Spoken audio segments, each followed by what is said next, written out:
Parce que je crois qu'il y a quelque chose de plus grand que nous. Parce que croire est un besoin chez l'être humain. Et donc, c'est une quête. Dieu est réel, Dieu est vivant. La Bible est un livre de vie qui change les vies. Parce que croire en Dieu, ça fait une différence dans notre vie. Parce que les enseignements de la Bible viennent transformer les vies. Parce que la science révèle la nature, qui est la nature pointe vers le Créateur. Parce que le hasard ne peut ni expliquer l'origine de la vie sur Terre, ni le début de l'univers. Les murs entre la science et la foi s'effondrent. Parce que la religion présente ce que tu dois faire pour être sauvé. Le message de Jésus présente ce que Dieu a fait pour que nous puissions être sauvés. Parce qu'il y a encore des millions de personnes aujourd'hui qui déclarent que Jésus est vivant et qu'il a changé leur vie. Pourquoi croire? Parce que... Pourquoi croire? Très très bonne question. Bienvenue à Nouvelle Vie chez vous. Bienvenue à notre toute nouvelle série d'été. On est vraiment enthousiaste, on est excité de vous présenter cette série « Pourquoi croire ?» et plus spécifiquement aujourd'hui dans les premiers messages, « Pourquoi croire que Dieu existe ?» La vision de notre série d'été, toute l'équipe des communicateurs de Nouvelle Vie vont se joindre à moi. Et notre vision, la vision de notre série d'été, c'est vous. C'est vous, les milliers maintenant et certaines semaines, certains mois, dizaines de milliers qui visionnent ces messages, qui se sont joints à la grande famille Nouvelle Vie. Nous avons pensé à vous, pensé aux chrétiens. Cette série est pour vous, les croyants qui peut-être, comme à aucun autre moment de votre vie, partagez votre foi d'une manière nouvelle. Vous envoyez le lien des prédications à des amis un peu partout, à des gens qui peut-être ne venaient pas physiquement à l'Église et vous avez besoin de savoir pourquoi vous croyez, comment expliquer votre foi. La vision, c'est aussi ceux qui peut-être étaient sporadiques, venaient de temps en temps à Nouvelle Vie, ont été touchés à un moment ou à un autre, ont connu l'Évangile, tes parents ont connu l'Évangile, tu l'as connu, tu t'en es éloigné et tu n'as jamais vraiment eu des réponses à des questions qui pourtant sont partout, sur les bancs au secondaire, au cégep, à l'université, à la machine à café, au travail, partout ces questions-là n'ont pas été adressées. Tu ne sais pas, il y a quelque chose en toi qui croit, mais tu ne sais pas pourquoi, comment et pourquoi croire.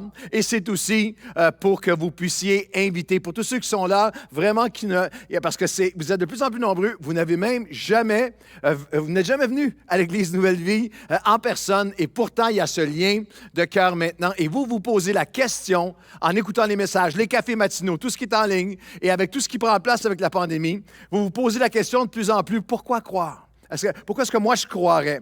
Eh bien, le cœur, le verset de départ de notre série d'été est 1 Pierre, chapitre 3, et le verset 15, où l'apôtre Pierre dit à tous les chrétiens, « Soyez toujours prêts à répondre, à défendre, à expliquer avec douceur et respect devant quiconque vous demandera la raison de l'espérance qui est en vous. Soyez toujours prêts à répondre, à défendre, à expliquer avec douceur et respect à quiconque vous demande la raison de l'espérance qui est en vous. Et c'est ce que nous allons faire pendant tout l'été, pendant le mois de juillet, où il y a une partie du mois de septembre. N'en manquez pas un. Nous allons répondre à la question « Pourquoi croire? » Pourquoi croire en l'existence de Dieu?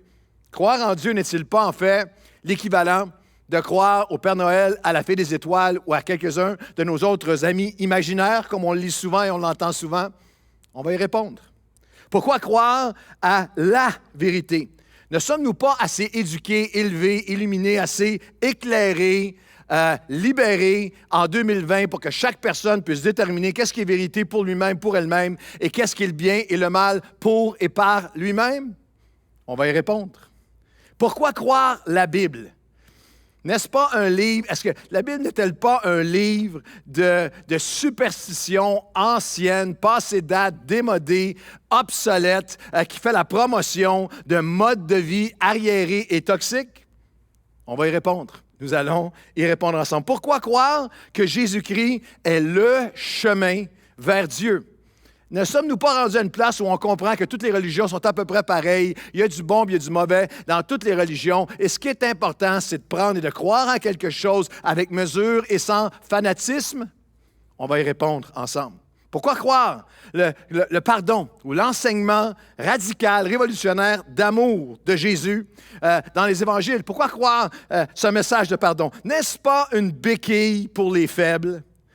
Ou même le pardon n'a-t-il pas été instrumentalisé par des leaders religieux afin de pouvoir manipuler des victimes d'abus, de pardonner à leurs abuseurs pédophiles? On va y répondre. Pourquoi croire à la foi? Pourquoi croire que la foi est une chose positive? Les religions, et même la religion chrétienne, n'a-t-elle pas été participante dans l'histoire et même responsable de certaines des pires atrocités de l'histoire? On va y répondre ensemble. Pourquoi croire que Dieu existe? Ne sommes-nous pas en 2020, au 20e et 21e siècle maintenant, en train de voir toutes ces superstitions-là peu à peu disparaître? Pourquoi est-ce que je devrais m'intéresser à la foi? Est-ce que ce n'est pas devenu de plus en plus un phénomène mondialement qui est marginalisé? Eh bien, à chacun d'entre vous, où que vous soyez, où que tu sois, qui que tu sois, laissez-moi vous dire que où vous soyez, qui que vous soyez, vous avez besoin de réaliser, vous devez réaliser ce fait indiscutable, indéniable, historiquement, en ce moment, statistiquement, mondialement, en général, mondialement, notre monde devient de plus en plus croyant en Dieu. C'est un fait statistique, social, mondial. Le christianisme évangélique, entre autres, et autres mouvements théistes qui croient que Dieu existe, grandit à un taux de croissance à un rythme infiniment plus rapide que le taux de natalité mondiale.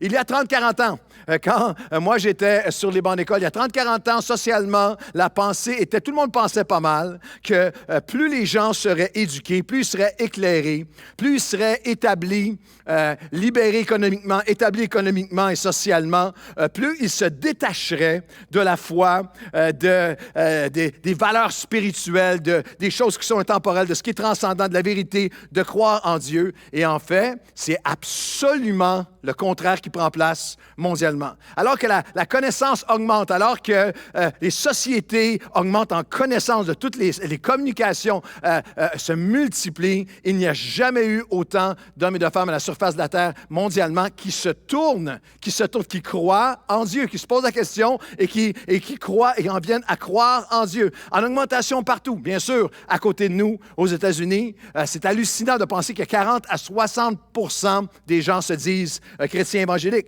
Mais c'est partout à travers le monde. Saviez-vous qu'en Afrique, par exemple, le continent africain a passé de 9% de chrétiens à 55% de chrétiens en 50 ans sur 1,2 milliard de personnes. La Corée, de 1% à 40% de la population qui s'est tournée vers Dieu. La Chine, en ce moment, a plus de chrétiens évangéliques en Chine qu'aux États-Unis. Partout à travers le monde. Moi, j'ai été dans 55 pays du monde, partout à travers le monde. On s'en va au milieu de nulle part. Il y a quelques mois, j'étais aux Philippines, sur une île au milieu des îles, des centaines d'îles, des Philippines. Je n'avais jamais entendu le nom de cette île-là. Cagayan del Oron, j'arrive là, c'est une île où il y a 1 million de personnes et il y avait une conférence avec 5000 pasteurs qui étaient là. La foi mondialement, des gens qui se tournent et qui croient. Pourquoi croire en Dieu? Qui se tournent vers Dieu. Ici même au Québec. Lorsque je me prépare, lorsque je fais le chemin dans les couloirs ici vers le sanctuaire pour venir vous apporter ce message, dans nos couloirs des bureaux, nous avons un artiste peintre qui a peint des portraits magnifiques de plusieurs des pasteurs pionniers, hommes et femmes, pionniers dans la province de Québec. Des hommes qui ont œuvré pendant 20, 30, 40, 50 ans devant 20, 30, 40 personnes. Si vous auriez dit à quelques-uns d'entre eux, n'importe lequel d'entre eux, vous lui auriez dit qu'un jour, un pasteur, des pasteurs évangéliques, un pasteur va apporter la parole et qu'il va y avoir 20 000 vues, 20 000 personnes, des dizaines de milliers de personnes, non seulement au Québec, mais partout en francophonie, qui vont se tourner pour croire à Dieu, que des églises seraient dans les milliers dans la province de Québec, ça aurait été impensable pour eux. Nous sommes dans une époque où nous voyons, lorsqu'on pense à la question « Pourquoi croire que Dieu existe ?», il y a 2 passages. Nous sommes dans une époque où nous voyons des passages bibliques fascinants s'accomplir sous nos yeux. Lorsqu'on regarde dans la parole de Dieu, il y a 2 textes qui font référence particulièrement, des textes prophétiques écrits des centaines d'années avant Jésus-Christ et qui décrivent la portion qu'ils appellent les temps de la fin de la fin. Un texte comme Daniel chapitre 12 et le verset 4, où nous lisons « Toi, Daniel, scelle le livre jusqu'au temps de la fin. Plusieurs alors le liront jusqu'au temps de la fin.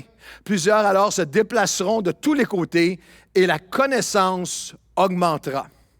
Le livre de Daniel, cette parole prophétique, la Bible donne comme un signe des derniers temps, des derniers temps dans la chronologie de l'histoire humaine, qui va prendre place une explosion de connaissances. De connaissances. Pensez-y pendant un instant. Pendant à peu près 1900 ans dans l'histoire humaine, la connaissance humaine a été à peu près en stagnation, a très peu évolué. Et à partir de 1900 jusqu'à aujourd'hui, pensez-y un instant, toute l'évolution du cheval, de la roue, du moteur, de la voiture, de l'électricité, de l'aviation, des communications, du télégraphe, du téléphone, de l'Internet, 1G, 2G, 3G, 4G, 5G, épée, mousquet, fusil, armes automatiques, bombes atomiques, le satellite, l'intelligence artificielle, la médecine, l'informatisation, la robotique, le nucléaire, explosion de connaissances prophétisées dans la Bible de manière exponentielle. Et en même temps, selon les écrits bibliques, en même temps, une explosion de connaissance de Dieu, de cœurs qui croient en Dieu, qui se tournent vers la foi en Dieu. Acte 2, 17, qui cite le prophète Joël, 700 ans auparavant, et l'évangile de Matthieu, où Jésus répond à la question, ça va être quoi un des signes très particuliers des temps de la fin? Dans les derniers jours, dit Dieu, je vais répandre mon esprit sur toute chair. Cette bonne nouvelle du royaume va être prêchée dans le monde entier, pour servir de témoignage à toutes les nations. Et alors viendra la fin. En simultané, explosion de connaissances, même pas en même temps que cette connaissance des gens qui se détournent de Dieu, en même temps des multitudes, des millions et millions de personnes qui découvrent pourquoi croire, qui adoptent profondément, personnellement, intelligemment, avec réflexion, mais aussi avec sincérité, une vision du monde, un world view. Une vision du monde qui est christocentrique, qui est théocentrique, christocentrique et bibliocentrique. Une vision du monde qui inclut et qui est au centre de ma vision de moi-même dans ce monde, qui inclut la notion de Dieu, de Jésus et de la parole de Dieu, de la Bible. Une vision du monde, un world view. Chaque personne a un worldview qui ne le réalise ou non. Et un worldview est une des choses les plus importantes dans notre vie, doit répondre à des questions qui sont fondamentales. Une vision du monde, un worldview, n'importe quel worldview doit répondre aux questions fondamentales de l'interrogation humaine. Les origines, la signification, le sens, la moralité ou la destinée. Les origines, comment suis-je arrivé ici? La signification, le sens. Pourquoi suis-je ici? C'est quoi mon rôle, mon but sur cette terre? La moralité, comment? Et pourquoi définir le bien du mal? La destinée, qu'est-ce qui m'arrive après la mort? Un world view, une vision, une vue du monde. Et laissez-moi vous dire que trois choses bien importantes sur cette vision du monde. Tout le monde, chaque être humain, où qu'il soit, qui que vous soyez, vous avez une vision du monde. Elle est enracinée, elle provient de notre milieu familial, notre milieu social, notre contexte éducationnel. Elle provient de nos expériences de vie, elle provient de nos entourages, elle provient de notre consommation médiatique, de notre parcours de vie, nos expériences, notre hérédité, nos relations, nos échecs. Il y a toutes sortes de choses qui façonnent un worldview. Et le worldview est extrêmement important. Votre vue du monde va être suprêmement importante. Elle va être déterminante dans votre poursuite du bonheur, de l'épanouissement, dans qui vous allez être, dans comment vous allez interagir, de quelles vont être vos valeurs. Et ces deux textes bibliques, qu'alors que le monde, la société moderne, dans son explosion de connaissances, va avoir des multitudes qui retrouvent un sens en croyant à Dieu, qui répondent à la question « Pourquoi croire ?» que Dieu existe et qui viennent et qui trouvent un sens, elle touche toutes les sphères de la société. Même le monde des sciences et de la philosophie qui ont été longtemps réfractaires à cette pensée. Un livre extraordinaire qui a été écrit récemment par un auteur français qui pose la question « Notre existence a-t-elle un sens? » Comprenez bien, l'explosion de connaissances et de savoir et le changement de paradigme vers une reconnaissance d'un être suprême, créateur, intelligent, intentionnel, qui est prophétisé dans la Bible, en simultané se réalise devant nous, sous nos yeux. Il y a une révolution dans le monde scientifique moderne. Des centaines d'ouvrages qui sont représentés par celui-ci, que je vais vous en lire un extrait, mais des centaines d'autres ouvrages, parce que l'équation,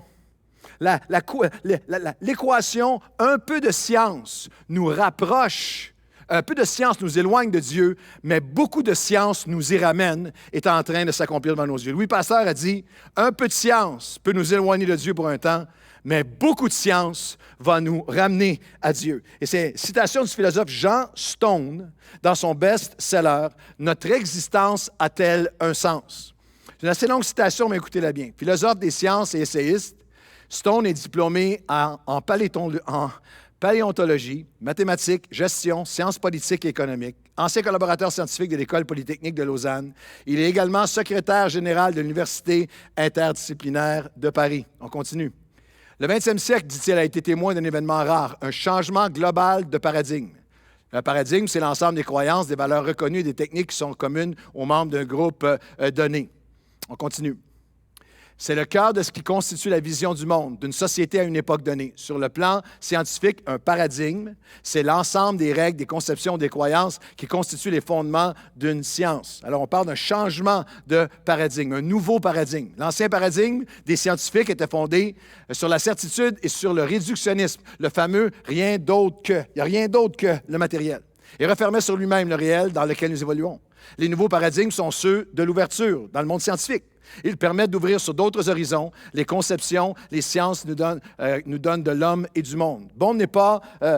Stone n'est pas un croyant, mais il écrit comme un scientifique moderne. Le dernier exemple d'un tel phénomène est celui du passage de la vision du monde du Moyen Âge à celle des temps modernes. Toutes les disciplines avaient alors progressivement, sur une longue période et pas tous ensemble, évolué pour permettre l'apparition de nouvelles synthèses, devenues aujourd'hui la science classique ou la science moderne. Et voilà, nous assistons au même phénomène. Nous passons de la modernité à la post-modernité. Vous entendez beaucoup cette expression-là. Nous vivons une nouvelle renaissance 500 ans après la première. Comme à cette époque, des idées radicalement nouvelles apparaissent. Des nouvelles synthèses sont envisageables dans les milieux scientifiques. De nouvelles possibilités philosophiques s'ouvrent à nous. Cette tendance n'est qu'un exemple parmi une pléthore d'exemples dont beaucoup se sont produits dans le domaine de l'histoire et de la science, où les murs qui séparaient la foi de la raison s'effondrent. Et cette résurgence de la crédibilité du théisme, de la foi, de croire en Dieu, ne se produit pas comme le produit d'une ignorance naïve, mais comme le sous-produit direct de la raison et de l'exploration intelligente par les plus grands penseurs dans leurs domaines respectifs. À tel point, en fait, que le sentiment de beaucoup reflète maintenant pas une dérision du christianisme à la Darwin, mais le contraire, une parodie des principes mal informés de l'athéisme. Jean Stone, dans son best-seller, « Notre existence a-t-elle un sens ?» Albert Einstein lui a dit « Il est plus facile de désintégrer une atome qu'un préjugé ». Et il y a plein de gens qui ont on a grandi avec des gens qui avaient un peu de science qui les avait éloignés de Dieu, avec ce préjugé. Mais pourquoi croire que Dieu existe? Parce que nous sommes en bonne compagnie. Certains des cerveaux les plus brillants de notre époque font ce tournant. Je pense à Francis Collins, médecin, généticien, directeur du National Institute of Health de Bethesda, l'Institut national de la santé pour tous les États-Unis, lauréat de la médaille de sciences nationale, membre de l'Académie nationale de sciences. Il a présidé l'immense projet du décodage du génome humain. Et voici ce que Collins dit dans son livre « Le langage de Dieu »,« The Language of God ». Pour moi, cela ne fait aucun doute. Dieu est le créateur de l'univers et a établi les lois naturelles qui le gouvernent. Le réglage fin, la beauté et l'ordre de la nature font état d'un concepteur divin.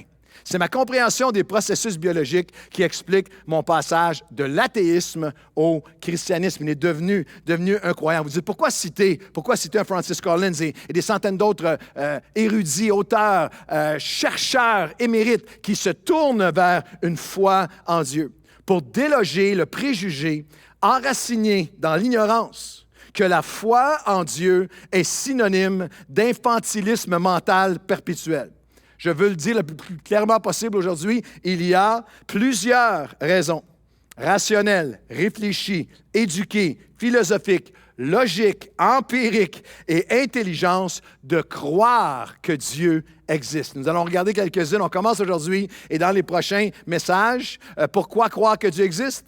Parce que déclarer que Dieu n'existe pas est illogique et insensé. Deuxième raison, parce que l'impact et l'influence de son incarnation de Dieu fait homme en Jésus-Christ, son invitation sont illimitées. Troisième pensée, troisième raison, pourquoi croire que Dieu existe? Parce que l'idée, ça c'est dans le prochain message, parce que la vision du monde avec Dieu est la plus importante, le worldview avec Dieu est la plus importante, la plus inclusive, la plus indispensable. Et indispensable aux réponses les plus profondes aux interrogations existentielles des hommes. Dans le prochain message, nous allons expliquer à quel point une philosophie de vie sans Dieu, sans Créateur, nous conduit et est porteuse et souvent conduisant l'individu, la société même, à un vide d'espoir. On a des preuves de ça historiques. Un vide de sens, de valeur, d'empathie, de préoccupation pour l'autre et de justice sociale et d'équité. Nous allons démontrer historiquement que la foi en Dieu est à la source de tout le mouvement des notions des droits de l'homme, de l'égalité, de la valeur intrinsèque de chaque être humain et du combat historique contre le racisme, contre la discrimination, qu'elle soit raciale ou sociale. Nous allons répondre, ce n'est pas des questions faciles, mais nous allons, pendant ces prochaines semaines, répondre aux questions. Si Dieu est tout-puissant et bon, pourquoi permet-il tant de souffrance et de douleur? Nous allons répondre à la question, si la foi en Dieu est si positive, pourquoi certains de ceux qui l'ont porté la foi au fil des siècles, ont-ils participé aux actes les plus immondes et innommables? On va y répondre. Pourquoi croire que Dieu existe? Parce que l'idée de la création de l'univers sans Dieu est insoutenable. Elle est insoutenable, elle est difficile à soutenir. Elle devient de plus en plus indéfendable. Elle devient de plus en plus intenable. Et dans quelques semaines, le 26 juillet, le pasteur Stéphanie Rieder-Poirier, qui est aussi une docteure en sciences, va être ici pour élaborer ça en profondeur, parler de science et de foi. Et j'aimerais que vous puissiez, tout le monde, cet été, que vous puissiez vous procurer un des livres qu'elle a écrit qui est extraordinaire, unique dans toute la littérature francophone chrétienne. Est-il possible, lorsque la science et la foi se rencontrent? Je voudrais que chaque chrétien puisse avoir une copie de ce livre. Je voudrais que vous l'offriez à vos enfants, à vos ados, à des gens partout autour de vous. Vous allez sur Amazon avec Stéphanie Rieder-Poirier. Vous allez pouvoir le commander et l'avoir en quelques jours. C'est un livre génial. À chaque fois, je fais plusieurs fois que je le lis. À chaque fois que je le lis, je découvre toute sa profondeur, à quel point c'est magnifique. Pourquoi croire que Dieu existe? Parce que l'idée de la création de l'univers, je vais laisser pasteur Stéphanie l'adresser, mais l'idée de la création par hasard, la création par hasard ou par coïncidence, sans dessein ou intention intelligent, est de plus en plus intenable, indéfendable. L'apôtre Paul nous dit dans l'Épître aux Romains, Romains chapitre 1, verset 20, « La puissance créatrice sans limite de Dieu et ce qu'il est lui-même sont des réalités qu'on ne voit pas, mais depuis la création du monde, l'intelligence et le savoir humain peuvent les découvrir et les connaître à travers ce qu'il a fait. L'infinie complexité, les détails, l'infinie précision et codépendance de toute la création humaine nous parlent qu'il y a un créateur. Nous pouvons le découvrir, dit Paul, simplement à regarder sa création, à regarder l'être humain dans toute sa complexité, le cœur humain, comment il fonctionne, le cerveau humain, la cellule, la structure de l'ADN dans toute sa complexité. Simplement comment l'œil fonctionne, le processus de procréation, de régénération. L'être humain, mais notre Terre, notre galaxie, notre univers avec sa minutie et sa précision. Il y a, dans le livre, Stéphanie parle du scientifique Hugh Ross qui donne 26 paradigmes. Il y a 26 paradigmes, 26 paramètres d'une précision inouïe dans l'univers un seul degré de différenciation et tout s'effondrerait au complet. Cette notion d'une création par hasard. Ce que je peux dire de cette façon, l'équation athée de rien plus personne égale tout ne tient pas la route, ne tient plus la route. Que rien, absolument rien, et personne a égalé tout cet univers, dans toute sa complexité. Et un scientifique après l'autre nous donne toutes sortes d'exemples. Je vous en présente un. Je vais laisser passer à Stéphanie, mais je ne peux pas m'empêcher. Je vous en présente un. Trinh Quan Tuan, qui est un scientifique émérite. Il est spécialiste de l'astronomie extragalactique. Depuis 1976, il est professeur d'astrophysique à l'Université de Virginie. Il est aussi chercheur à l'Institut d'astrophysique de Paris et membre de l'Université interdisciplinaire de Paris. Entre autres choses, il a découvert une galaxie.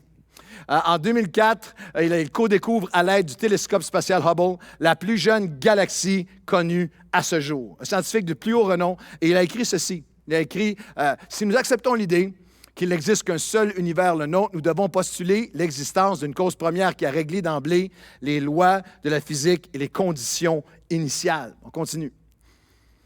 Il donne un exemple. Il y en a des centaines d'exemples dans tout l'univers, dans toute la nature, dans l'univers, dans les galaxies, le système solaire, entre la relation entre la Terre et sa galaxie, d'à quel point les choses doivent être d'une précision, simplement pour que la vie puisse naître et continuer.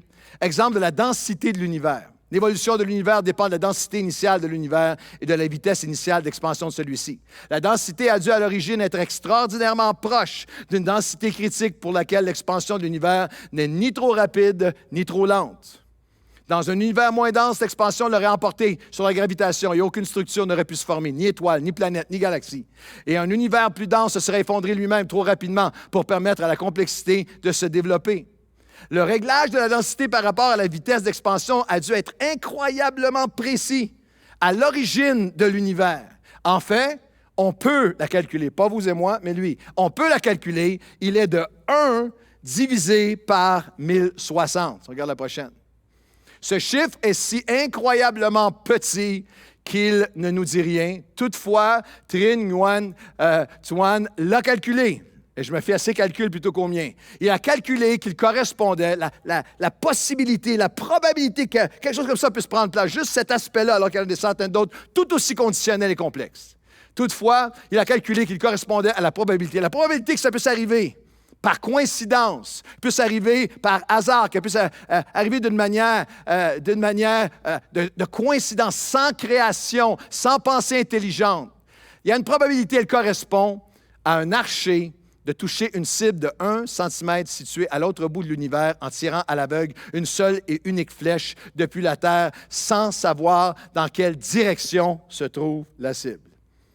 Si nous choisissons l'hypothèse de la nécessité, c'est-à-dire celle d'un seul et unique univers, comment expliquer alors le réglage si précis du cosmos pour l'apparition de la vie et de la conscience? Je fais le pari de l'existence d'un principe créateur responsable de ce réglage. La création par hasard, la création rien plus personne égale tout, la création coïncidentielle, il y a une chance, une probabilité, la même qu'une flèche qui touche une cible de 1 cm carré située à l'autre bout de l'univers en tirant à l'aveugle une seule flèche qui va traverser des millions et des millions d'années-lumière et atteindre la minuscule cible à partir du stationnement de l'Église Nouvelle-Vie à l'autre bout de l'univers sans savoir même dans quelle direction se trouve la cible.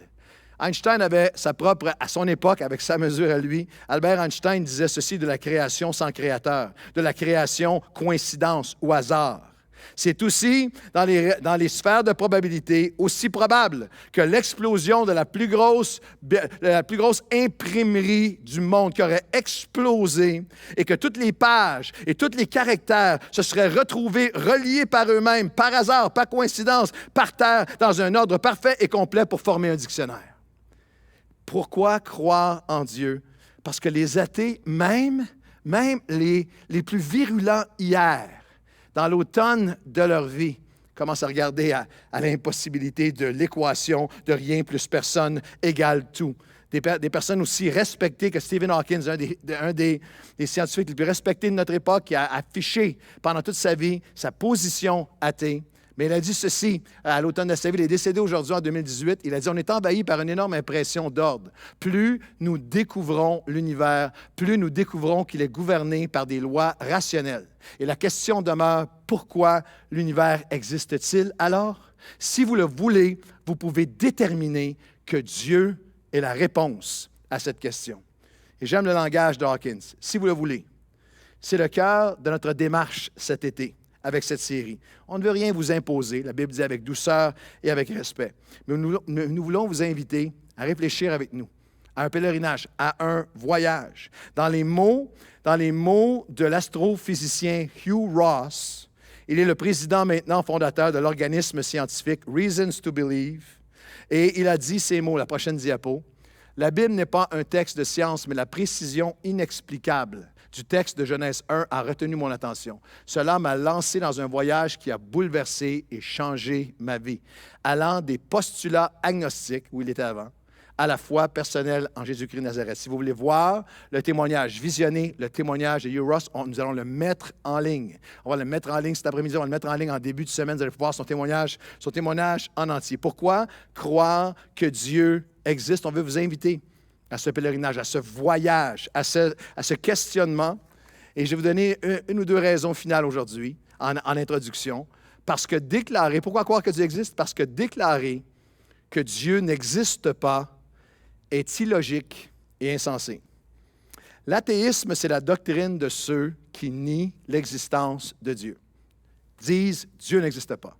L'agnosticisme, c'est la doctrine d'après laquelle tout ce qui est métaphysique est méconnaissable. L'agnostique lui dit « je ne sais pas, je ne peux pas savoir ». L'agnostique va dire « je ne sais pas si Dieu existe, je ne peux pas savoir, je ne pourrais pas dire ou savoir, il n'est pas possible de savoir si Dieu existe ». Agnostique, du grec « gnostikos », connaissance. Nosko, c'est le verbe, et ag, c'est la négation. Je ne connais pas, je n'ai pas la connaissance, je ne peux pas savoir. Pourquoi croire que Dieu existe? Parce que, je le dis sans mépris, avec le plus grand respect, mais comprenez le sens des mots. Parce que déclarer que Dieu n'existe pas est illogique. C'est insensé. Illogique, c'est qu'il n'est pas conforme au bon sens, à la cohérence, à la raison. Insensé, c'est dont les actes, paroles ou raisonnements sont contraires au sens, à la logique, à un raisonnement qui est raisonnable. La Bible adresse l'insensé et l'intelligent dans un texte fabuleux, dans le psaume 14, 12, où nous lisons « L'insensé dit en son cœur, il n'y a pas de Dieu. Dieu, je déclare, Dieu n'existe pas. L'Éternel du haut des cieux regarde les fils des hommes pour voir s'il y a quelqu'un qui soit intelligent. Il y a un insensé et un intelligent. Et l'intelligent qui va chercher Dieu. L'insensé et l'intelligent. La Bible ne traite personne d'insensé, ne traite pas la personne qui dit que Dieu n'existe pas d'insensé, mais la pensée. La pensée, la prémisse, le concept de déclarer que Dieu n'existe pas n'a pas de sens logique. Laissez-moi vous l'expliquer le plus simplement possible. La seule façon pour quelqu'un, pour vous, pour moi, de dire que quelque chose n'existe pas serait d'avoir toute la connaissance de ce qui existe. D'avoir toute la connaissance de ce qui existe. Pensez-y un instant. C'est seulement si je vais dans une pièce que je connais parfaitement, dont je connais tous les aspects, que je peux dire qu'est-ce qui existe ou qui n'existe pas dans cette pièce. Pensez-y un instant. Quel niveau de connaissance peut avoir la personne la plus brillante, la plus intelligente ou éduquée au monde? Le New England Journal of Medicine a estimé que les personnes avec le plus gros quotient intellectuel, le plus gros niveau de connaissance au monde ont en fait moins que 1% de la connaissance, moins de 1% de ce qu'ils appellent la connaissance globale. La connaissance globale, c'est la connaissance de tout. C'est la connaissance, par exemple, de toute connaissance mathématique, toute connaissance sur l'algèbre, le calculus, la géométrie et tout. La connaissance historique, la connaissance de toute l'histoire de chaque jour, chaque année, chaque événement, de chaque nation, de chaque pays qui ont composé l'histoire depuis les millénaires de l'expérience humaine. Toute la connaissance, c'est toute la connaissance linguistique. C'est d'avoir la connaissance totale de toutes les langues, de chaque mot, chaque expression, chaque phrase, parler et écrire toutes les langues, tous les argots, tous les variations, tous les dialectes de l'histoire humaine, la connaissance totale, la connaissance de toute la géographie, la connaissance du monde humain, du monde animal, du monde végétal, du monde marin, la connaissance du monde médical, politique, philosophique, pour déclarer que quelque chose n'existe pas, il faut tout connaître ce qui existe. L'insensé dit dans son cœur, il n'y a pas de Dieu. L'Éternel dit au-dessus, regarde et cherche celui qui va dire, et regarde le Fils de l'homme pour voir s'il y a quelqu'un qui soit intelligent et qui cherche Dieu. L'athéisme est improuvable. Nous ne pouvons pas, logiquement, scientifiquement, empiriquement, nous ne pouvons pas déclarer savoir que Dieu n'existe pas. Je ne peux pas déclarer connaître que quelqu'un ou quelque chose n'existe pas. Il faudrait tout connaître ce qui existe. Je faisais une petite recherche sur qui ont les plus hauts IQ au monde, le plus haut QI, le plus gros quotient intellectuel. Savez-vous qui est le plus gros quotient intellectuel? La majorité de la population, vous et moi, sommes entre 85 et 115 points de QI. Et celui qui a le plus haut QI au monde s'appelle Terence Tao. Il a un stratosphérique 225 points de QI. Le numéro 2 mondial, qui est quand même pas mal, le numéro 2 mondial s'appelle Christopher Langan, c'est ce monsieur. Et il a un QI de 195. Il a développé son propre modèle sur le fonctionnement de l'univers. Il a écrit une thèse de 1000 pages qui cherche à démontrer que nous pouvons prouver l'existence de Dieu, de l'âme et de la vie après la mort en utilisant et en appliquant les règles de la métaphysique et des mathématiques. Est-ce que ça vous tente de débattre l'existence de Dieu avec lui? Pourquoi croire que Dieu existe? Parce que déclarer que Dieu n'existe pas est illogique, est insensé. Est-il possible? C'est pour ça que c'est une affaire de cœur. Est-il possible que dans le 99,9999% des choses que je ne connaisse pas, est-il possible que je ne connaisse pas Dieu? Juste parce que je ne le connais pas ne veut pas dire qu'il n'existe pas. La Bible n'adresse pas l'insensé ou l'intelligent dans la sphère intellectuelle, éducationnelle ou de connaissances académiques, mais dans son cœur. Dans son cœur. Adresse deux cœurs. Adresse un cœur qui dit, je n'ai pas la folie et l'orgueil de dire que parce que je ne connais pas, parce que je ne le connais pas, ça veut absolument, certainement, c'est garanti, catégoriquement dire qu'il n'existe pas.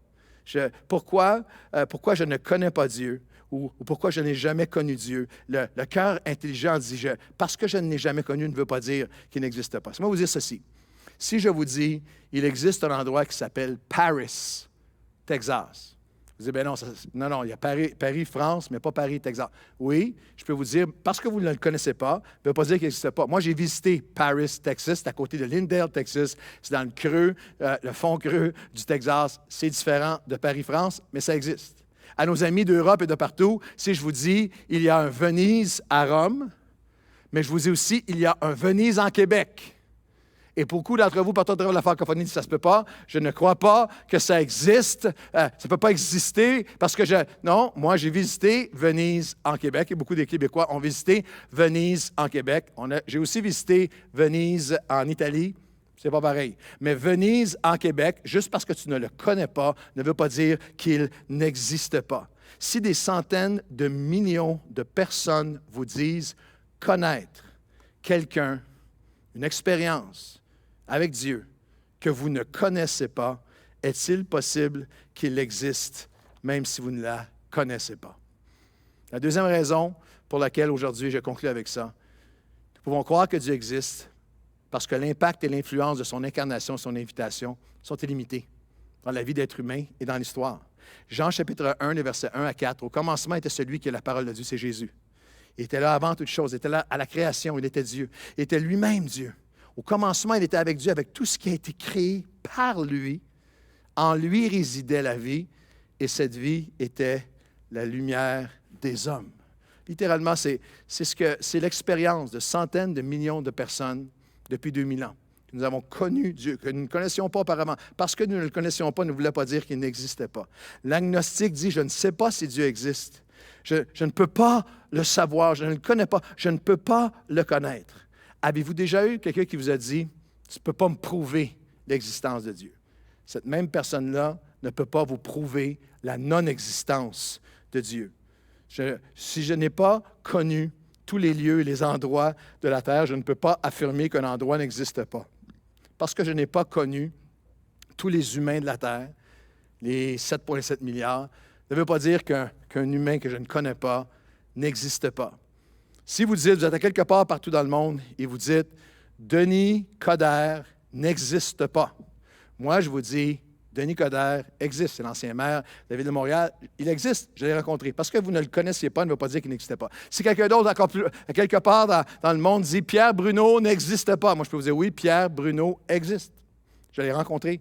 Je sais, je lui ai parlé. Je sais qu'il existe, même si tu ne le connaissais pas, il existe. Quelqu'un d'autre dit, même peut-être québécoise, dit Georges Saint-Pierre n'existe pas. Moi je peux vous dire oui, Georges Saint-Pierre existe. Je l'ai déjà rencontré. Je lui ai parlé. Si je vous dis, je peux vous dire que Marc Lecomte, Luc Poirier, Jocelyn Olivier et Richard Fay existent. Vous dites, je ne les connaissais pas. Si vous ne les connaissez pas, ne veut pas dire qu'ils n'existaient pas. Je les connais, je peux vous dire qu'ils existent parce que je les connais, parce que je leur ai parlé, parce que je suis devenu ami avec eux, parce que je les ai entendus, je les ai écoutés. Ils ont fait une différence dans ma vie. Ils ont un impact dans ma vie. Parce que tu ne les connaissais pas ne veut pas dire qu'ils n'existaient pas. Et le témoignage de millions et de millions de croyants depuis 2000 ans, c'est qu'il y a depuis 2000 ans des centaines de milliers de personnes qui disent « Je connais Dieu parce que je lui ai parlé, je l'ai expérimenté. Je suis devenu son ami. Il a fait une différence dans ma vie. Il a influencé ma vie. » Les Actes des Apôtres, dernier verset ensemble. Les Actes des Apôtres, chapitre 1. Un médecin, un docteur en médecine, un historien extrêmement rigoureux et un témoin oculaire de la vie, de la mort et de la résurrection de Jésus, Luc a écrit, après que Jésus eut souffert à la croix, il leur apparut vivant et leur en donnant plusieurs preuves irréfutables, se montrant à eux pendant 40 jours, parlant des choses qui concernent le royaume de Dieu. Mais vous recevrez une puissance, le Saint-Esprit survenant sur vous, et vous serez mes témoins à Jérusalem, Judée, Samarie et jusqu'aux extrémités de la terre.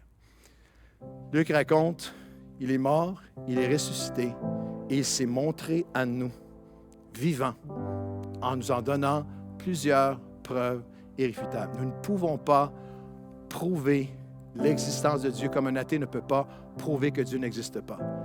Mais il y a, depuis 2000 ans, et à notre époque aujourd'hui, des millions et millions de personnes, et dans notre province, des centaines de milliers, et dans notre Église, des milliers, qui vous diraient, il s'est montré à moi vivant. Parce que je ne le connaissais pas, ne voulait pas dire qu'il n'existait pas. Et parce que tu ne le connais pas, ne veut pas dire qu'il n'existe pas. Ce qu'il a fait en moi est une preuve irréfutable. Il s'est pour moi montré vivant en Jésus-Christ. Et on va explorer dans les prochaines semaines ensemble. Comment est-il possible que quelques hommes ou femmes, pensez un instant, comment est-il possible que ce petit groupe d'hommes et de femmes apeurés il y a 2000 ans, alors que Jésus est crucifié, ça aurait dû être la fin de l'histoire. Et Jésus leur dit, je vais vous montrer vivant à vous. Et cette résurrection, cette puissance qui est en moi, je vais la déverser dans chaque être humain qui va se tourner vers moi, qui va croire en moi, car nous avons cru et nous avons connu que tu es le Christ, le Fils du Dieu vivant. Et vous allez aller partout, vous allez répandre ce message sur toute la surface de la terre, et on se retrouve 2000 ans plus tard. Avec des centaines et centaines de millions partout à travers le monde. Jamais une époque dans l'histoire de l'humanité où plus de gens se tournent vers Dieu comme Seigneur Jésus-Christ. Comme Seigneur, croire que Dieu existe, il fait plus exister. Il est incarné en Christ et il m'appelle à lui et je peux le connaître et il peut transformer ma vie. Je ne peux pas, avec respect, je ne vous imposerai jamais la preuve irréfutable qu'il a été dans ma vie. Je peux simplement vous partager qu'avec grandissant dans un arrière-plan, avec rien, absolument rien de chrétien, avec une mère qui était alcoolique, qui était victime de violence, avec un père qui était alcoolique, comme son père l'avait été, comme tous ses oncles l'avaient été, comme tout le monde autour de moi, avant, dans l'arbre généalogique, autour et après et autour de moi, alcoolique, violent, bipolaire, trouble de santé mentale. À l'âge de 17 ans, j'étais devenu, je sais ce qui me tenait. Je sais les 1001 promesses que j'ai faites d'arrêter de consommer, d'arrêter d'essayer de contrôler mes impulsions, les impulsions dépressives, les impulsions violentes, les impulsions de nihilisme et de sentiment qu'il n'y a rien dans la vie qui vaut rien, avec aucune espèce de sentiment, aucune pensée religieuse. Je ne le connaissais pas, mais il s'est révélé à moi. Je lui ai ouvert mon cœur. Je reprends les mots de Dawkins. Dawkins a dit, si vous le voulez, vous pouvez déterminer que Dieu est la réponse. Et aujourd'hui, pendant tout cet été, si vous le voulez, je vous invite à simplement ouvrir votre cœur. Et je veux prier avec vous dans les dernières minutes de ce message aujourd'hui qui n'est que le commencement de notre été. Pourquoi croire que Dieu existe? Parce que l'impact et l'influence de son incarnation et son invitation sont illimités pour toi et pour moi aujourd'hui. Si vous voulez bien, voulez-vous prier avec moi? Seigneur, je veux prier pour ceux qui sont là, qui disent, je ne croyais même pas que Dieu existait. Mais que ton esprit puisse venir éclairer leur esprit aujourd'hui, que toute cette création dans le hasard et la coïncidence est inconcevable, c'est intenable, c'est indéfendable. Seigneur, il y a quelque chose en moi qui monte. Tu existes. Je crois que Dieu existe. Et je crois plus que le fait que Dieu existe, je crois qu'il est possible pour moi. Je croyais que ce n'était pas possible de te connaître. J'étais un agnostique, je ne savais pas, je ne pouvais pas dire que Dieu existait, mais je disais, on ne peut pas savoir si Dieu existe. On ne peut pas croire, on ne peut pas savoir. Mais toi, tu dis, oui, je veux me révéler. Je vais me révéler à toi. Parce que tu ne me connaissais pas ne veut pas dire que je n'existe pas. Et parce que tu ne me connaissais pas ne veut pas dire que moi, je ne te connais pas. Dieu, tu nous connais. Tu connais tout de nous. C'est ce que la femme, il y a 2000 ans, au puits, cette femme rejetée par la vie qui est arrivée face à face avec toi. Et par la suite, elle a dit, venez, le Fils de Dieu était devant moi. Il connaissait tout de moi. Et aujourd'hui, Seigneur, tu connais tout de nous. Et nous venons à toi et tu connais tout de nous et tu nous aimes. Alors je prie pour celui qui s'était éloigné. Je prie pour celui qui n'a jamais marché avec toi. Je prie pour celui qui ne savait pas pourquoi croire, qui était secoué dans sa foi, qui était ébranlé dans ce qu'il croyait ou ne le croyait pas. Que ton esprit puisse venir témoigner à leur esprit aujourd'hui. Encore aujourd'hui, tu es lumière. En toi réside la vie. Et cette vie, cette lumière est la lumière de tous les hommes. Alors viens communiquer ta vie. Viens éclairer les cœurs. Ramène les fils, ramène les filles, ramène les hommes, les femmes qui s'étaient éloignés de toi pour que nous puissions vivre aujourd'hui en disant, je crois en Dieu, je crois en Jésus-Christ. Et à celui qui croit, il donne le pouvoir de devenir enfant de Dieu.